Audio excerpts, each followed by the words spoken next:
and welcome to About Last Night. I'm Ellie Henman, the Sun Showbiz News Editor. Here are all the best things to have happened in last night's I'm a Celebrity.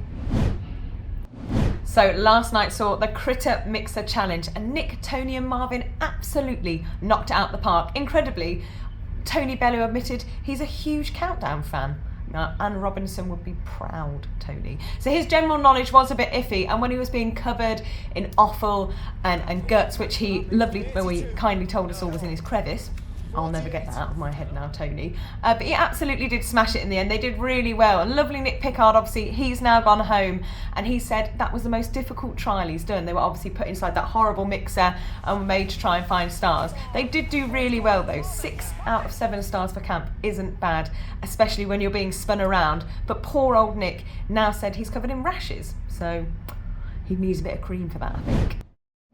So last night was really emotional in camp for one person, and that person was Nigel Farage. Good God, I'm a Celebrity has absolutely boosted his career. It could not have gone better. Nigel, you don't need the 25% airtime anymore. You've done it, you've cracked it, and the camp absolutely love you. But it was very sweet last night to actually see his relationship evolving with Danielle and Josie, how close they were becoming. You know, both of them said they never thought they'd form friendships with Nigel Farage.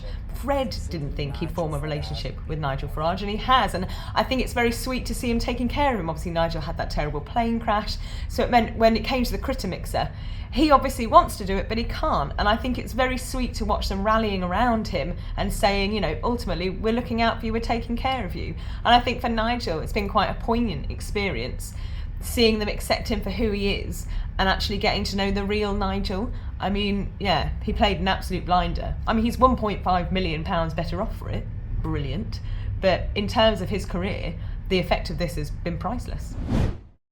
Now, naturally, a diet of rice and beans will definitely give you the runs. And that was something we watched in last night's episode. It just stuck with me because I never thought I would see Tony from Hollyoaks having a tom tit. And I don't think Josie Gibson did either. She called it a nuclear bomb.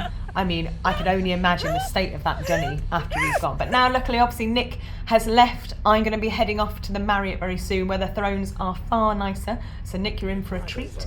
And I'll be bringing you all the gossip from that tomorrow.